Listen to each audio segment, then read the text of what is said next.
First day in prison. First step into the yard. Another black boy in my house. The boot swept his legs out. Byron Harrison's face hit concrete. Blood bloomed from his lip. Rex Mamba Collins stood over him, white, swastika on his neck. He ground his boot into Byron's skull. "You people keep showing up, like cockroaches," he spat. "This is a white man's yard." 200 inmates watching. Nobody moved. Byron's voice was steady. "I don't want trouble." "You are trouble. Your skin is trouble." Rex kicked his ribs. "Call me master." Silence. Then, quietly, "Yes, master." Rex grinned. "Good boy. Now crawl back to your cell." Byron crawled, blood dripping. In 3 days, this moment would replay before every inmate. The ending would leave them silent. Because the old black man on his knees? 52 fights, 52 victories, 0 defeats. The silent dragon. He was about to make it 53. Rex Collins had ruled this prison for 6 years. His gang, the Aryan Knights, controlled everything. Food distribution, bed assignments, protection money, contraband, information. The guards looked away. Some were on payroll. Others were simply afraid. White inmates paid tribute. Black inmates paid double. Latino inmates paid triple or faced consequences no one discussed openly. Anyone who resisted met Rex in the yard. 14 fights, 14 victories. 3 men never walked again. 2 more ate through straws for months. Byron learned the hierarchy quickly. His first night, he lay in his cell listening to the sounds of prison. Metal doors clanging, men shouting, someone crying 3 cells down. The constant hum of fluorescent lights that never fully shut off. He thought about Kevin, his son, 28 years old, a good man who'd made one desperate choice to protect his family. The drug dealers had threatened Kevin's wife and daughter. When one of them broke into the house, Kevin fought back. The dealer died. Self-defense, any reasonable person would say. But reasonable people didn't make decisions in that courtroom. The prosecutor wanted a conviction. The public defender was overworked. The jury saw a black man and a dead body. Byron had walked into the police station 3 days before the trial. "I did it," he'd said. "My son wasn't there. I killed that man." The confession was false. The evidence was thin. But Byron was convincing. And the system was tired. And a closed case was a closed case. "I've lived my life," he'd told Kevin through the visitation glass. "You have a wife, a daughter, a future. I have memories. That's enough." Kevin had wept, begged him to recant. Byron refused. Now he was here, serving 15 years for a crime he didn't commit, waiting for the appeal that might free his son, waiting to disappear into the system. He hadn't planned on becoming visible.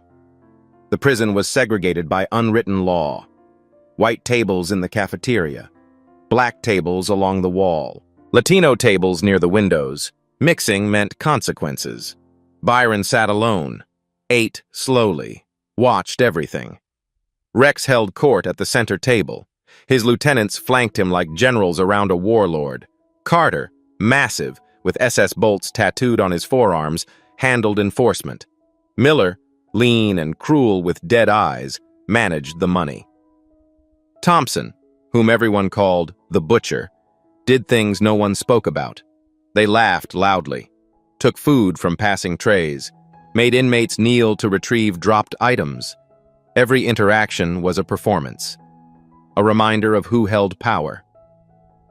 Byron observed Rex's movements, the way he walked, chest out, shoulders back, taking up space like the world owed him room. The way he threw practice punches at his men, wild hooks, telegraphed jabs, street fighting learned in back alleys and bar brawls.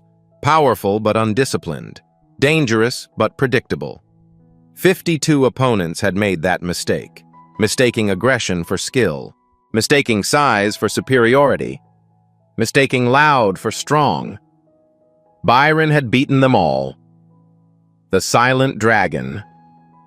3-time world kung fu heavyweight champion, undefeated across 15 years of professional competition. He'd retired at 40 to open a school, to teach, to build something beyond trophies. Then Sarah got sick. Then she died. Then Kevin got in trouble. Then Byron walked into that police station. Now he was 55, gray-haired, deliberately small, an old black man in a prison run by white supremacists. Invisible. Just the way he wanted. Terrell Washington changed that. The kid was 20 years old, skinny, scared, 3 weeks inside for petty theft, stealing food to feed his younger sister after their mother's overdose. He sat at Byron's table one evening, hands shaking so badly he could barely hold his fork. "You're the new guy, the one Rex made crawl." Byron nodded. "How do you stand it? The things they say, the things they do. Every day they find new ways to remind us we're nothing here. By remembering why I'm here. Why are you here?" Byron looked at the young man, saw the fear, the confusion, the desperate hope that someone, anyone, had answers. To protect someone I love, that's worth any humiliation, any pain, any amount of crawling. Terrell didn't understand. Not yet. But he kept sitting there. Something about the old man felt safe, like the eye of a hurricane, calm while chaos raged around it. The next day, Carter intercepted Terrell in the meal line. "Protection fees due, boy. I paid last week." "That was last week." Carter smiled, teeth yellow, breath foul. "Interest. You know how it works. I don't have anything left. I gave you everything." "Then you better find something, or find another way to pay." The implication hung in the air. Terrell's face went pale. "Please, I'll get it. Just give me time." The slap echoed across the cafeteria. Terrell crumpled against the serving counter, his tray scattered, food everywhere. His lips split open, blood mixing with mashed potatoes on the floor. "Clean it up," Carter said. "With your tongue." 200 inmates suddenly fascinated by their own meals. Eyes down, mouths shut. Survival meant not seeing. Terrell looked around, desperate, hoping. Nobody moved. He lowered his head toward the floor. "Leave him alone."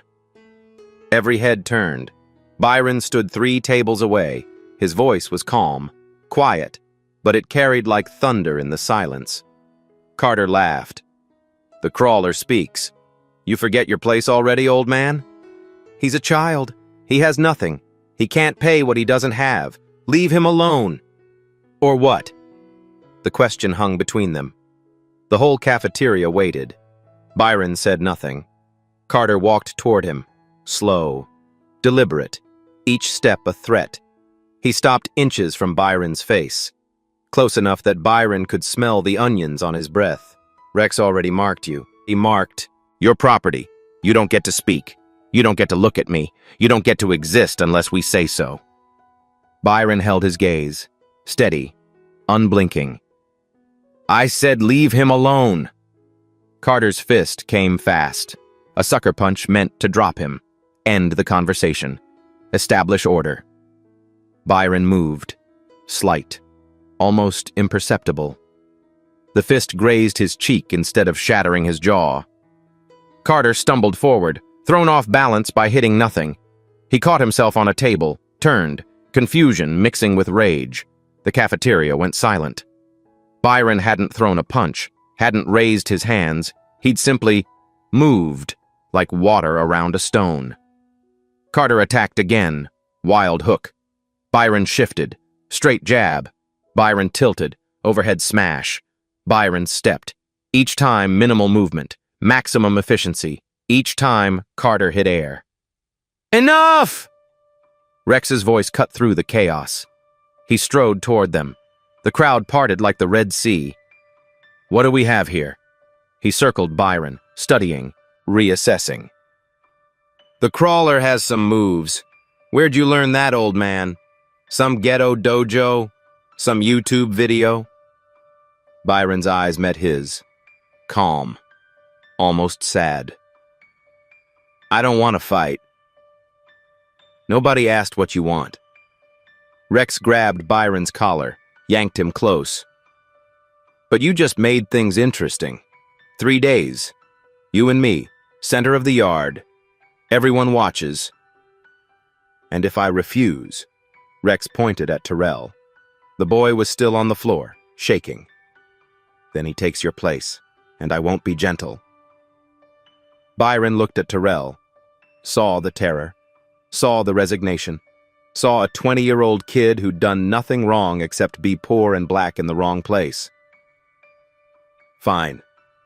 Rex released him, stepped back, grinned. 3 days, old man. Try not to die of fear before then. He walked away. His men followed, laughter trailing behind them like exhaust. Terrell scrambled to Byron's side. Why did you do that? He's going to kill you. You know that, right? He's going to kill you. And Byron helped the young man to his feet, wiped the blood from his lip with a napkin. Some things are worth dying for. Like what? Like making sure a 20-year-old boy doesn't have to lick food off the floor. Like remembering that we're human even when they try to convince us we're not. Words spread like fire through dry grass. By dinner, everyone knew. By lights out, bets were being placed. By morning, the odds were set. 100-1 against Byron. Dead man walking, someone muttered in the yard. Mamba's gonna tear him apart. I give him 30 seconds, maybe less. Shame. Old guy seemed decent. Decent don't mean nothing in here. Strong means something. Decent just means dead. The betting pools grew. Cigarettes, commissary credits, favors. Everyone wanted a piece of the action. Everyone knew the outcome. Rex made a show of it. He set up a training area in the corner of the yard, did pull-ups while his men counted loudly. 100, 150, 200. Each number shouted like a countdown to Byron's destruction. He shadowboxed while inmates gathered to watch. His fists were fast. His combinations were brutal. Hooks that could crack ribs, uppercuts that could shatter jaws. 3 days until I put another black body in the infirmary, he announced, loud enough for everyone to hear. Maybe the morgue. Depends on my mood. Depends on how much he begs. His men laughed. The crowd murmured nervously. Byron spent those 3 days quietly. He worked his laundry detail, folded sheets, sorted uniforms, kept his head down and his hands busy. He ate alone. Same corner, same silence. He watched. Rex's footwork was sloppy. He dropped his left shoulder before throwing his right hook. He telegraphed his jabs with a slight shift of his front foot.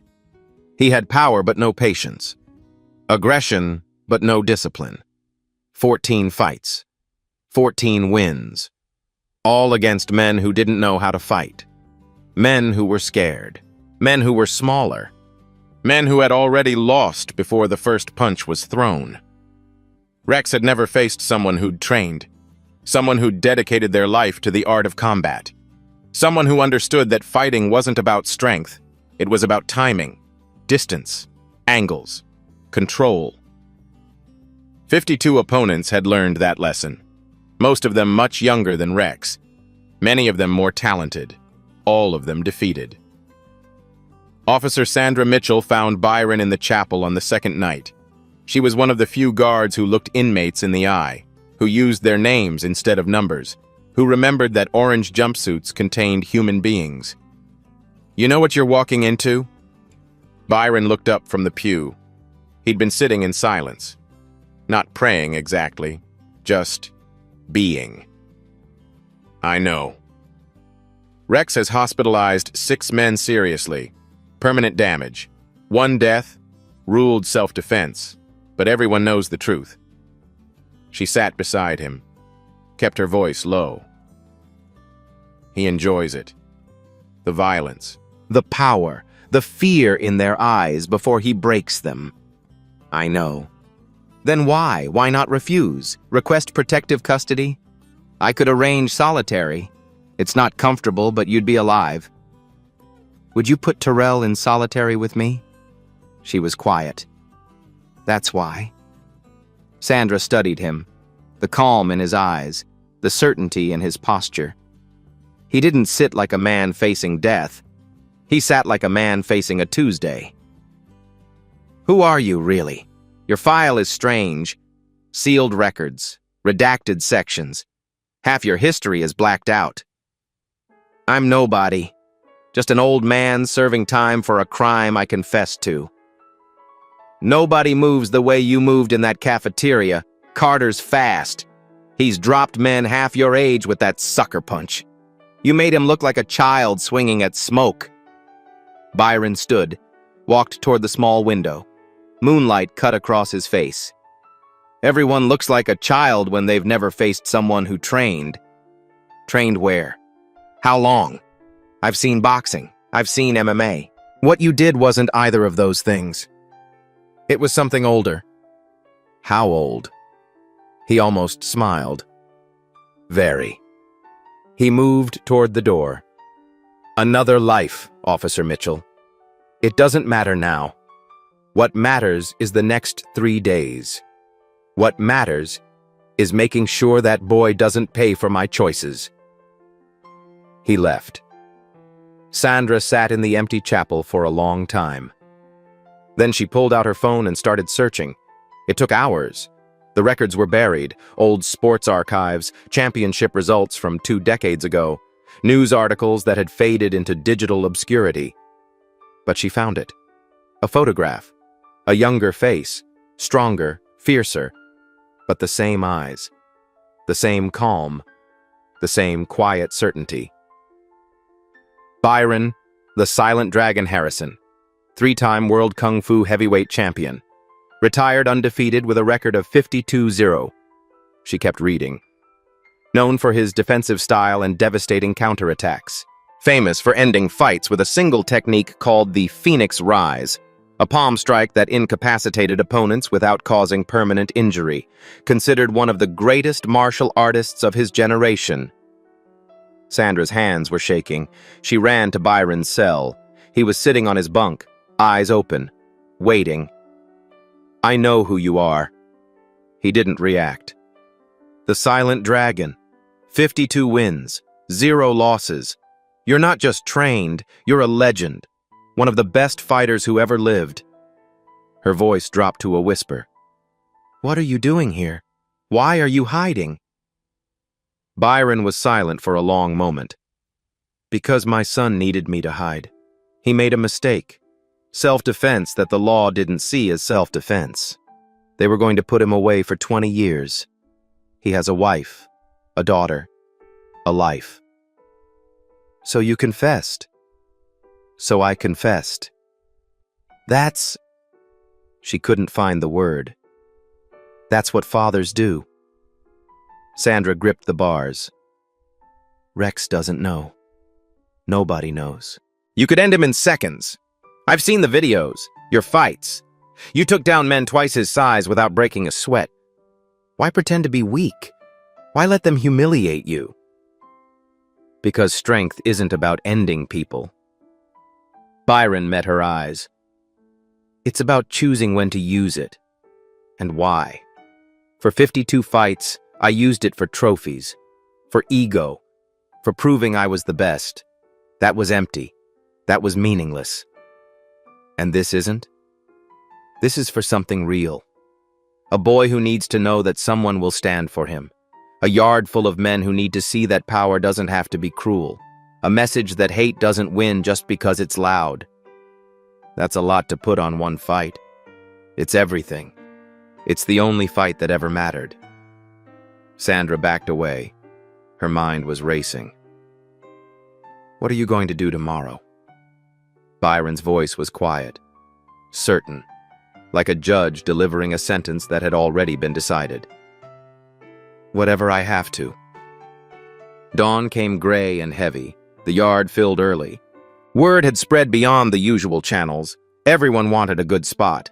Everyone wanted to see.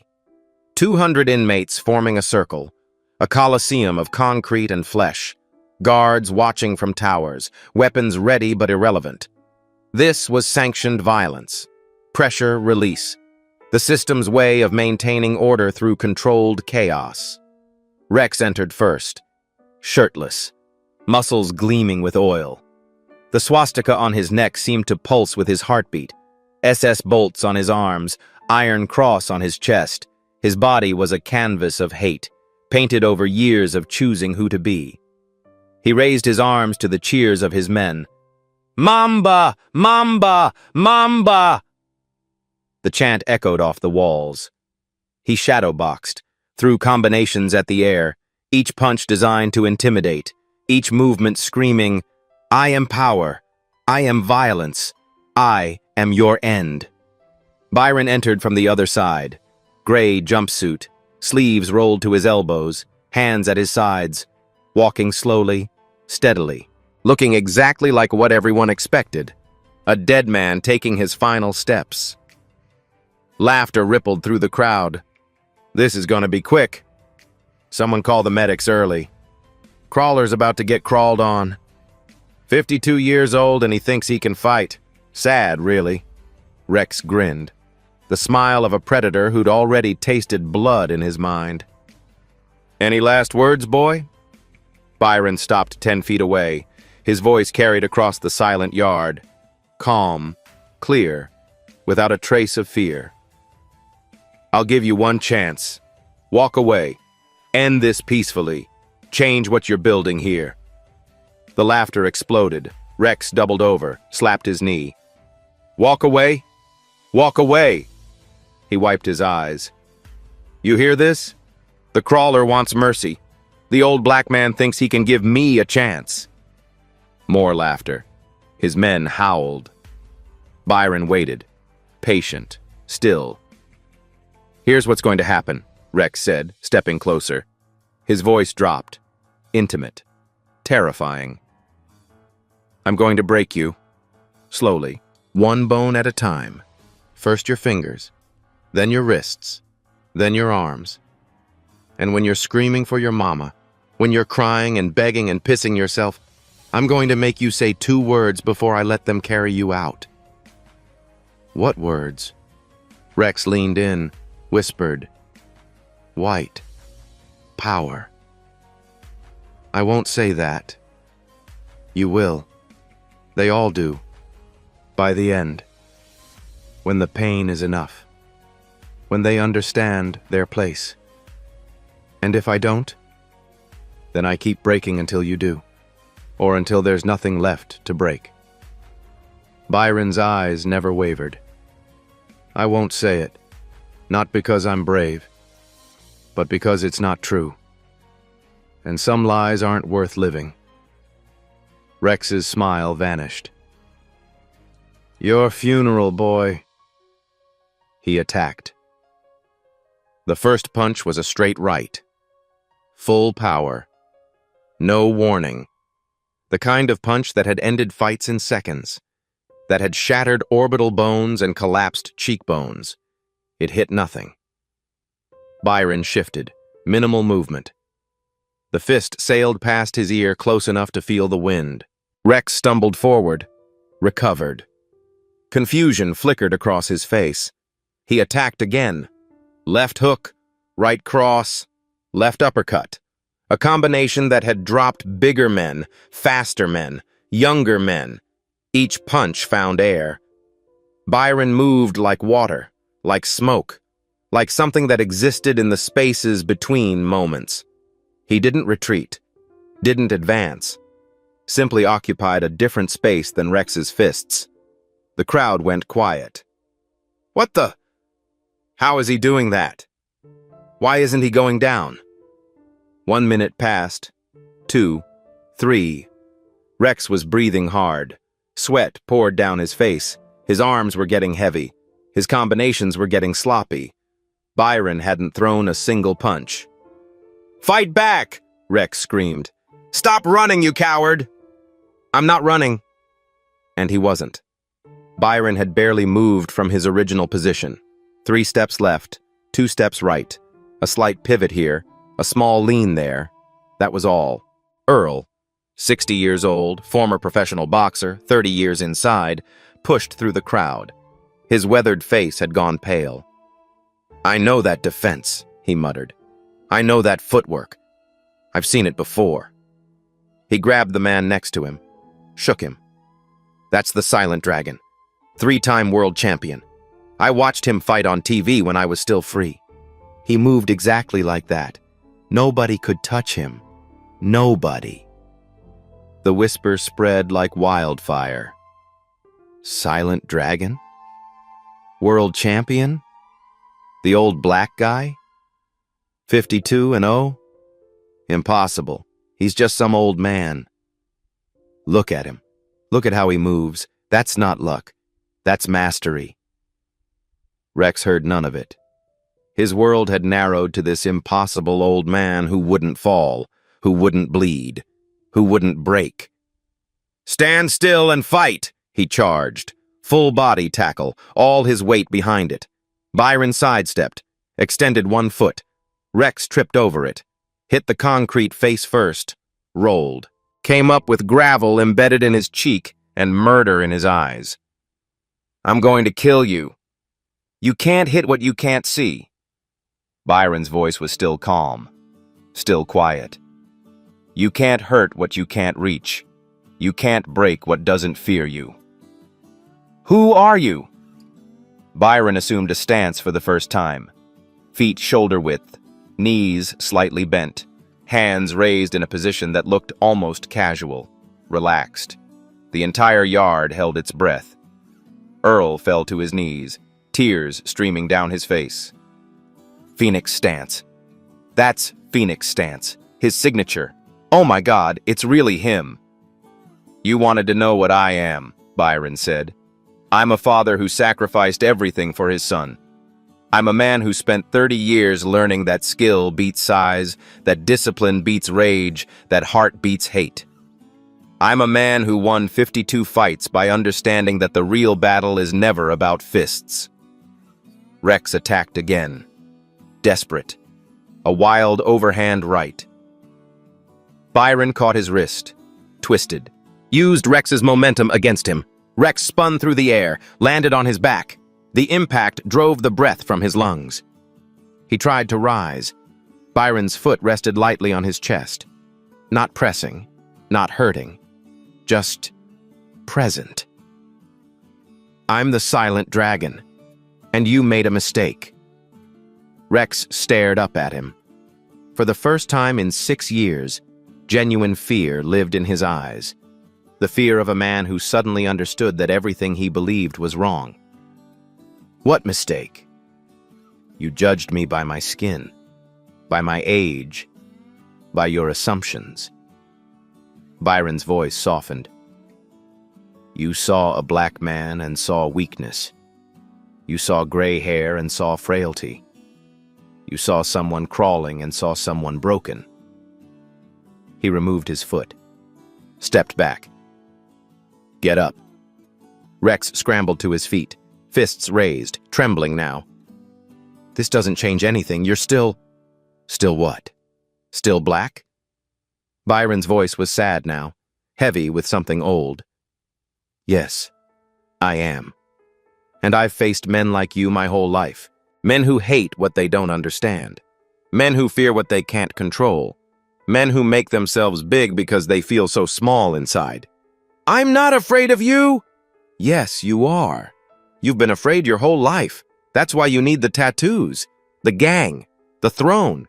You're so afraid of being nothing that you became this instead. Rex charged one final time, everything he had, everything he was. A lifetime of hate and fear compressed into one desperate attack. Byron moved. One motion, circular, rising. His palm struck Rex's chest. Phoenix Rise, the signature technique, the one that had ended 40 of his 52 professional fights, The one that channeled an opponent's momentum into a single devastating point. The one that masters spent decades trying to perfect. Rex flew backward, 6 feet through the air. He hit the ground and didn't move, not unconscious, not dead, but unable to move. His nervous system had simply paused. Every signal from brain to muscle interrupted by the precision of that strike. Silence. Complete. Total. Absolute. 200 inmates staring at an old black man standing over their fallen king. Earl was sobbing now. One touch. He ended Mamba with one touch. I told you all. The whisper became a roar. Silent Dragon! 52-0. 53 now! Byron walked to where Rex lay, knelt beside him. I could have done this the first second. Before you threw your first punch. Before you said your first word. I didn't. Rex's voice was barely a whisper. Why? Because hurting you was never the point. Beating you was never the goal. Byron's eyes held his. I wanted you to understand. Understand what? That the man you called boy, the man you made crawl, the man you spat on and kicked and promised to destroy, he showed you mercy. Not because he was weak, but because he was strong enough to choose. A tear leaked from the corner of Rex's eye. Why? After everything I said, everything I did, why show mercy?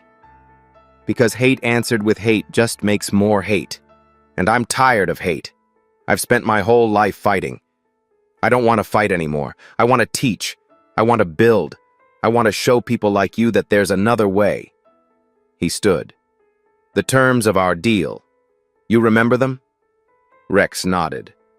Barely. Your gang dissolves. No more protection money. No more beatings. No more hierarchy based on skin color. For 1 year, this yard belongs to everyone equally. And if I don't honor it? Byron looked down at him. Then we have this conversation again.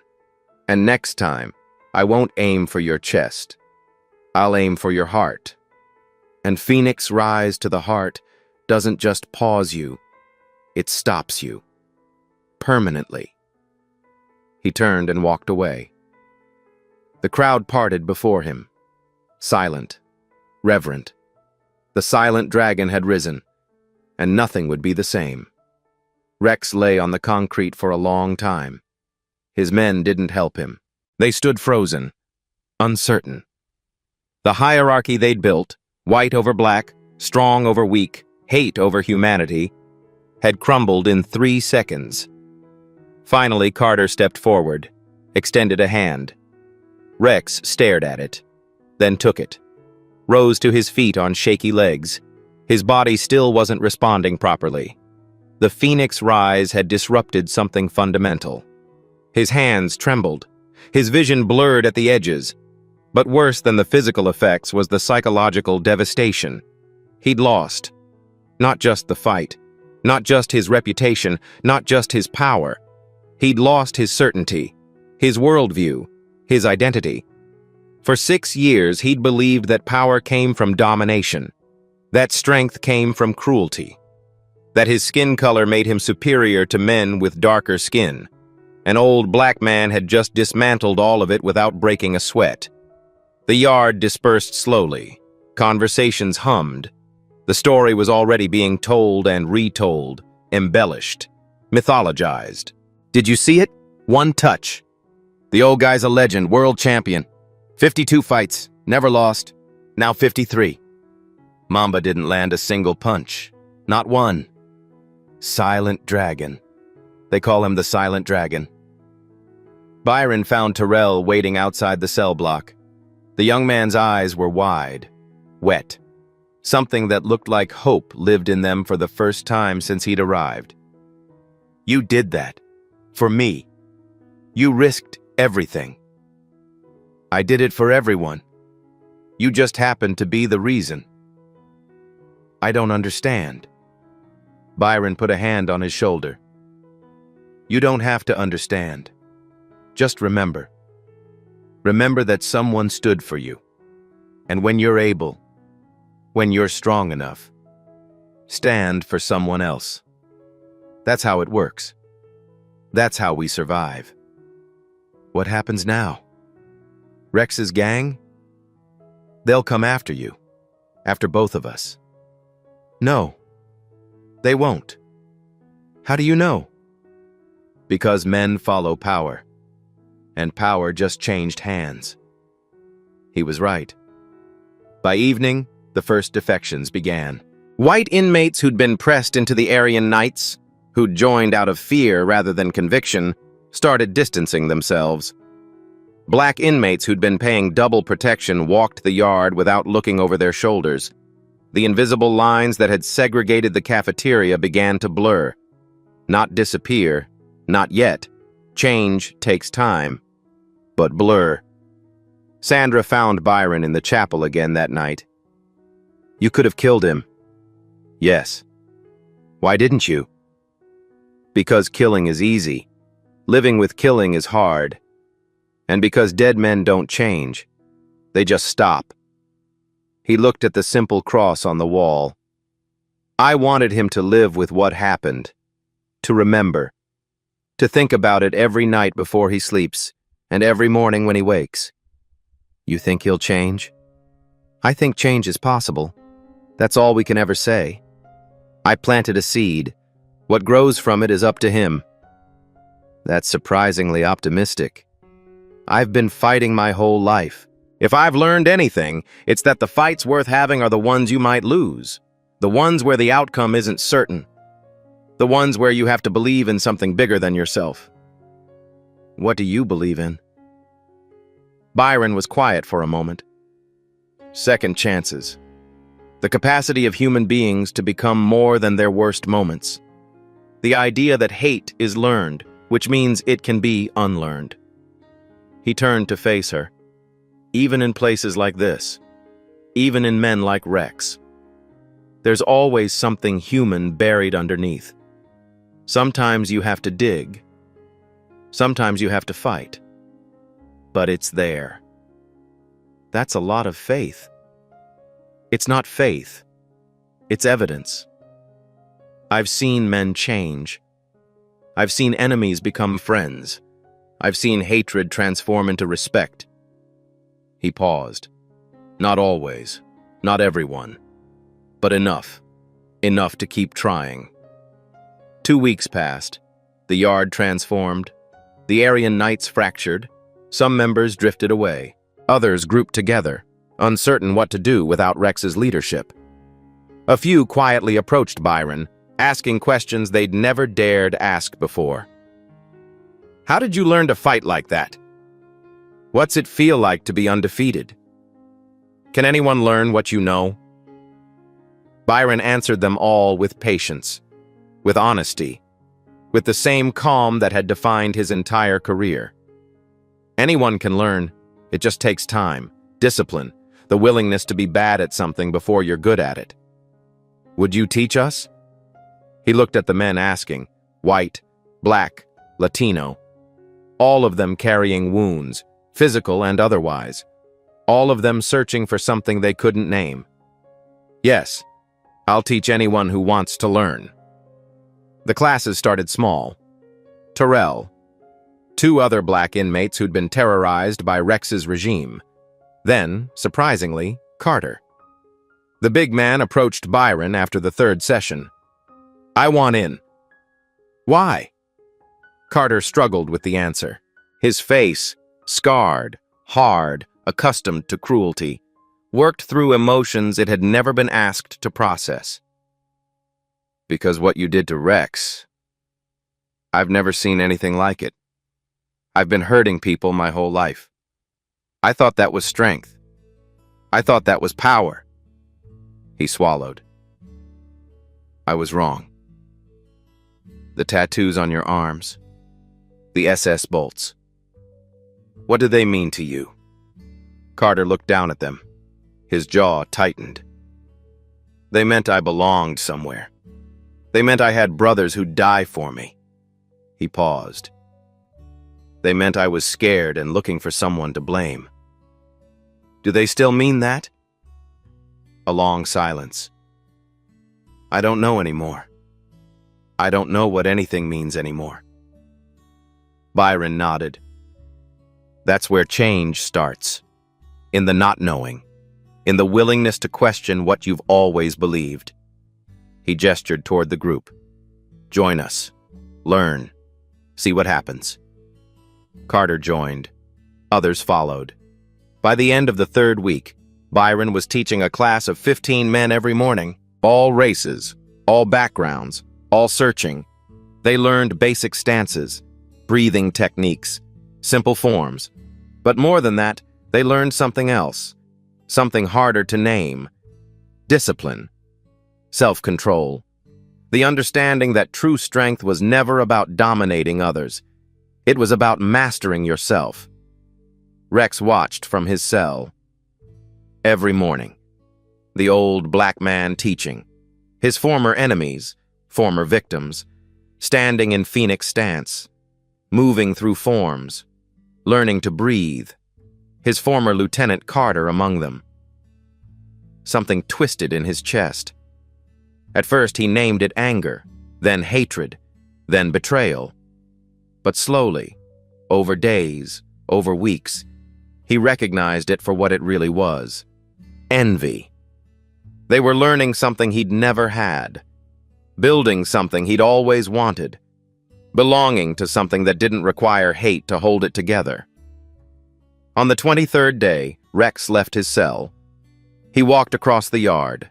Every eye followed him, the man who'd been destroyed, the king who'd fallen. He stopped at the edge of Byron's class. Terrell tensed. Carter shifted his weight. Even Byron paused mid-instruction. Can I help you? The old man's voice was neutral, neither welcoming nor rejecting. Rex's throat worked. The words fought to stay inside. Teach me. Murmurs rippled through the group, through the watching crowd. What? Teach me. What you taught them. What you know. Byron stepped closer. His eyes searched Rex's face. Why? Because... Rex struggled. His whole body resisted what he was about to say. Because I've been fighting my whole life, and I never knew what fighting actually meant. I thought it was about hurting people, making them afraid, making myself feel powerful. And now? Now I don't know what I think. But what you did to me, that wasn't about hurting. That was something else. Something I don't have words for. Control. What? What you saw. What you felt. It was control. Over myself. Not over you. Byron's voice softened slightly. The Phoenix Rise could have killed you. Should have, by all physical logic. But I chose where to direct it. I chose to stop you without destroying you. Why? After everything I said, everything I did to you, to people like you. Because destruction is easy. Anyone can destroy. It takes nothing. No skill, no discipline, no courage. Creation is hard. Transformation is hard. Giving someone a chance they don't deserve is the hardest thing of all. Rex's eyes dropped to the ground. I don't deserve a chance. No, you don't. But that's what makes mercy meaningful. If you deserved it, it wouldn't be mercy. It would just be justice. A long silence stretched between them. The tattoos, Byron said finally.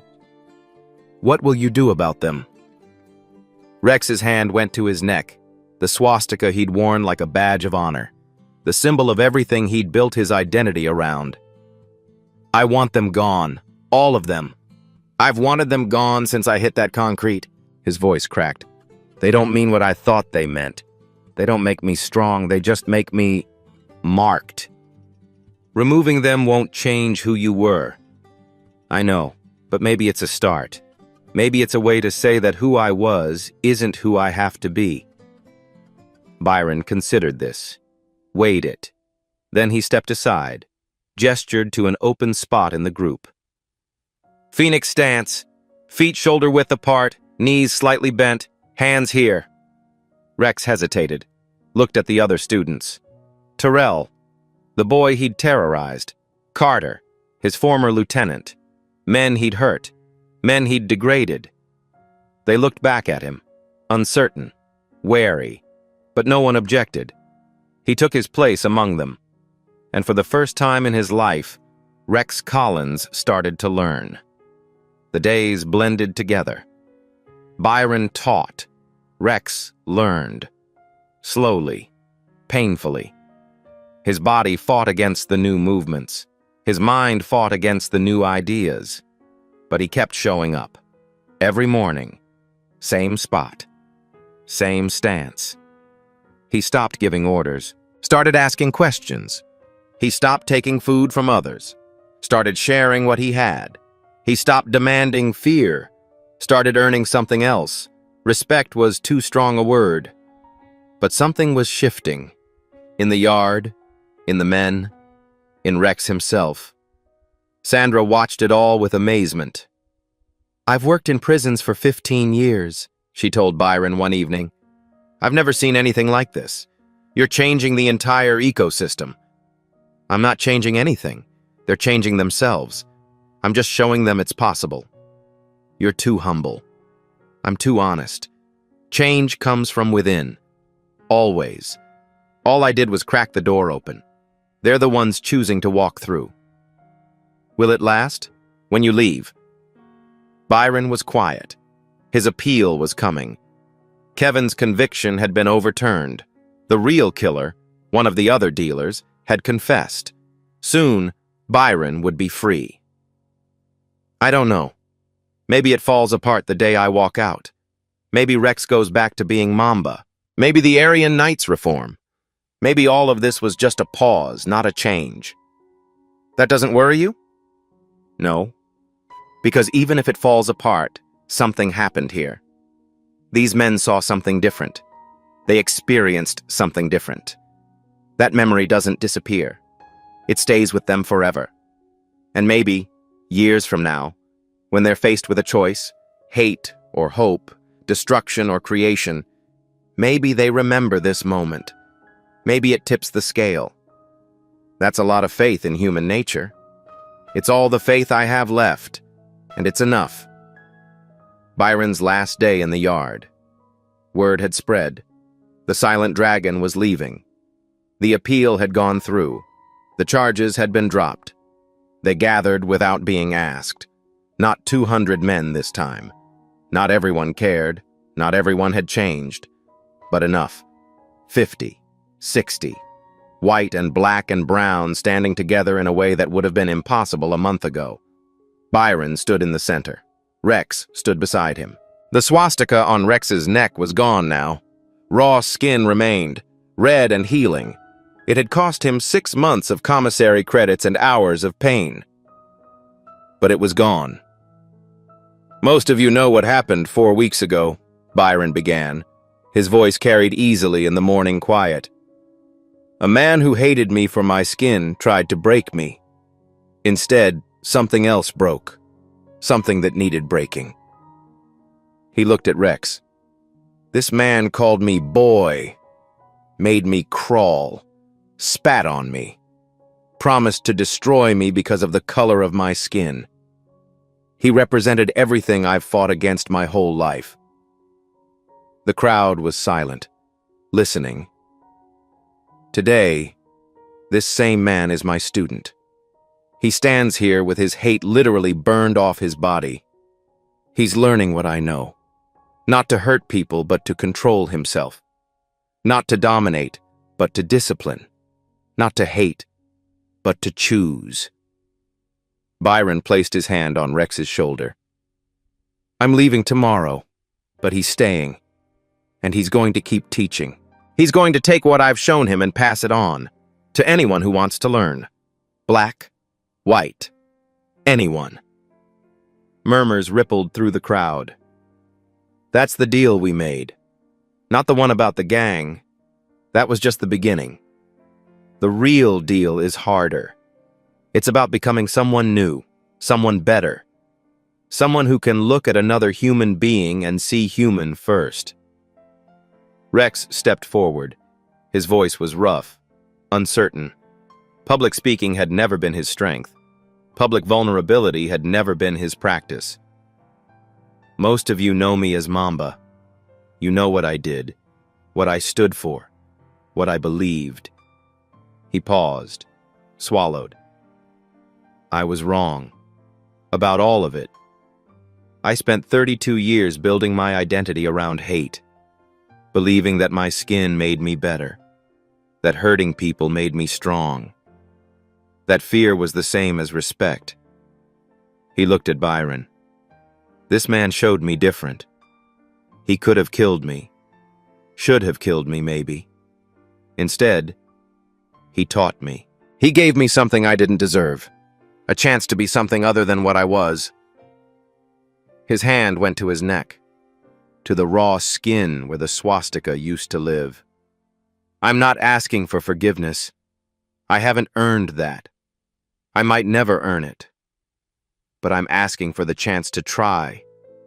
To spend however long I have left in this place being different, being better. He turned to the crowd.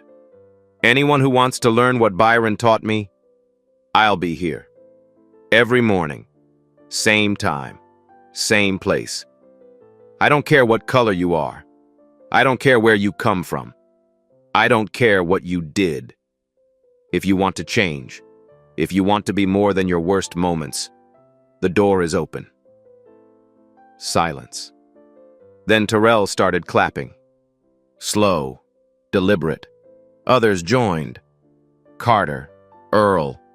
Men who'd watched. Men who'd waited. Men who'd hoped that something like this was possible. Not everyone. Not even most. But enough. Enough to matter. Enough to say that change was real. Byron watched with something that might have been tears in his eyes. This isn't a victory, he said quietly to Sandra, who'd come to watch. It's a beginning.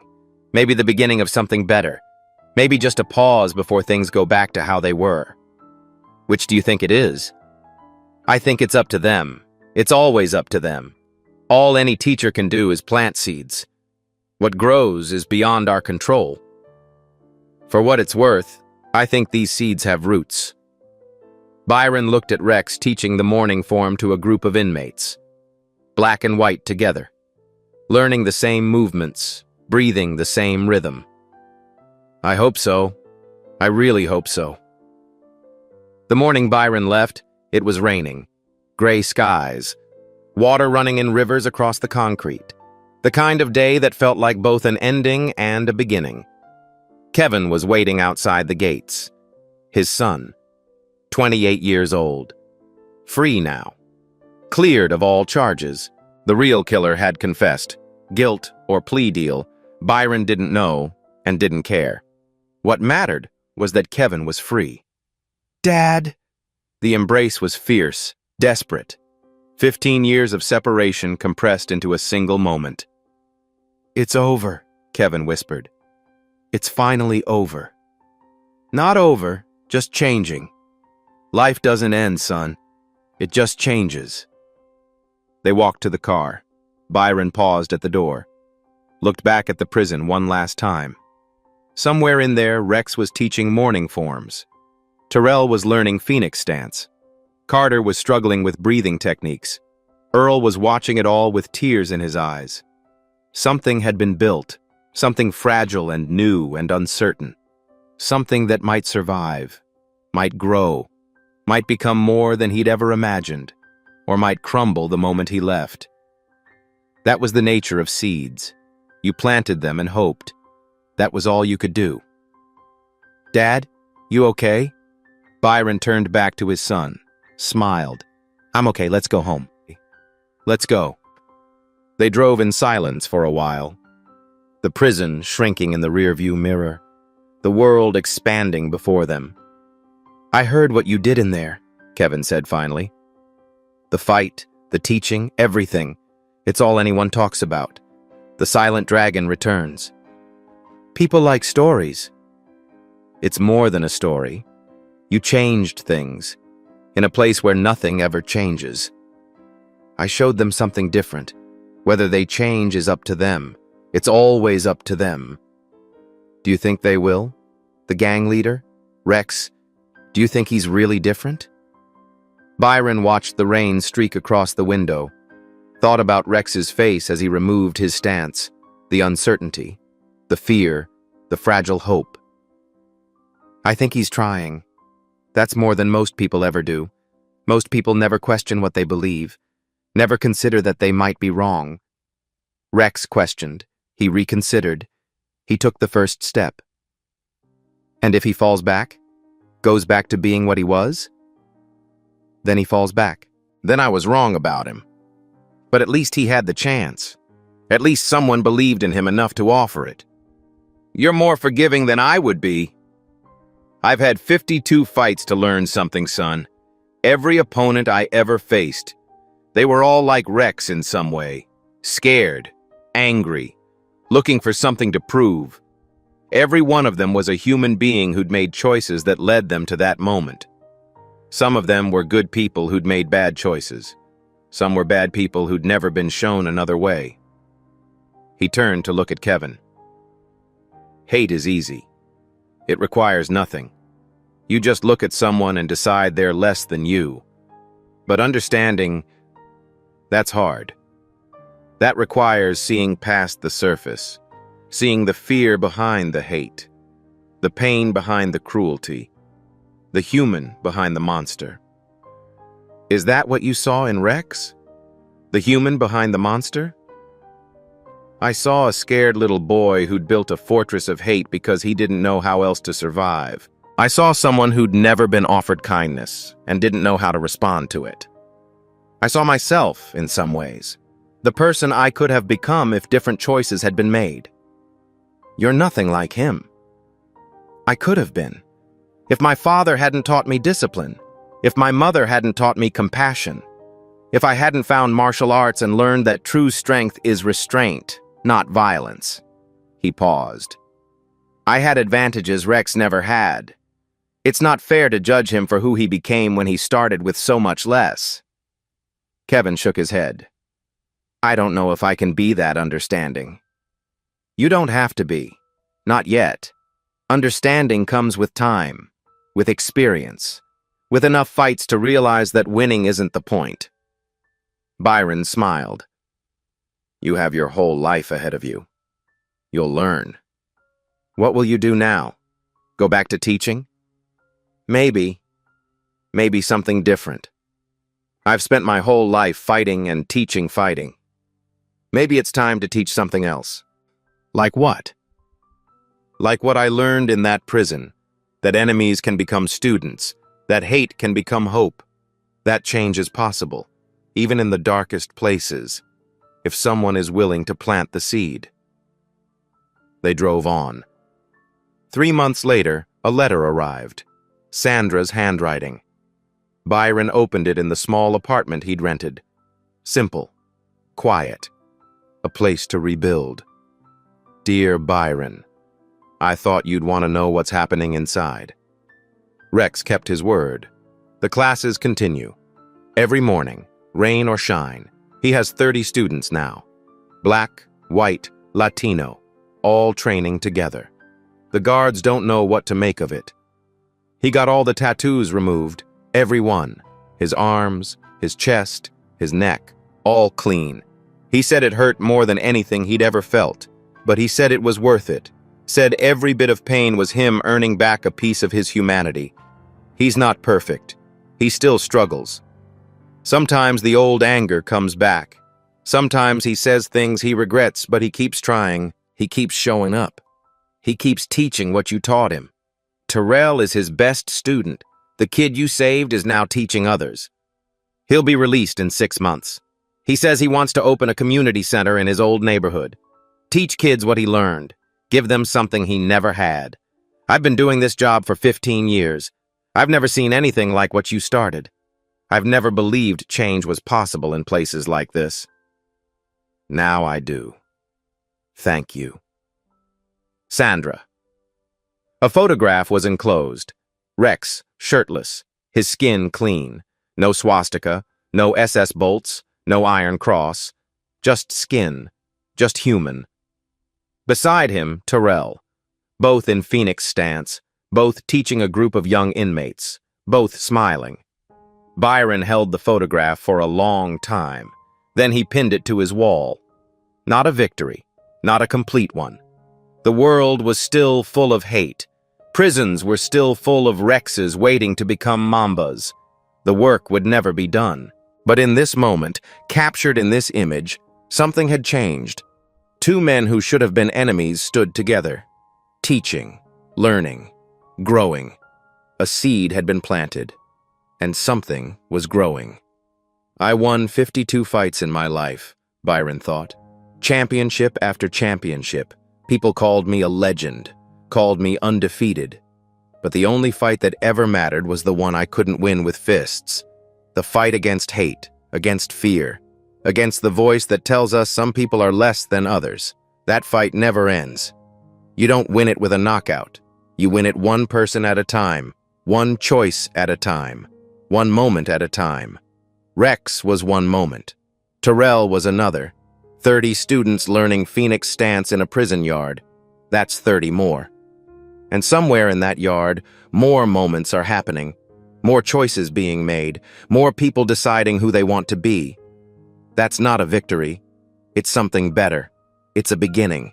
Outside, the sun broke through the clouds. Byron Harrison, the silent dragon, undefeated champion, father, teacher, prisoner, free man, closed his eyes and breathed.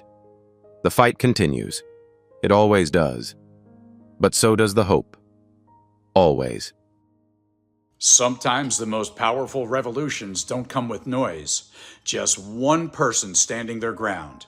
At Beat Stories, we highlight those moments that shift the balance. If this story moved you, hit subscribe, because every week we bring real stories that shake the system.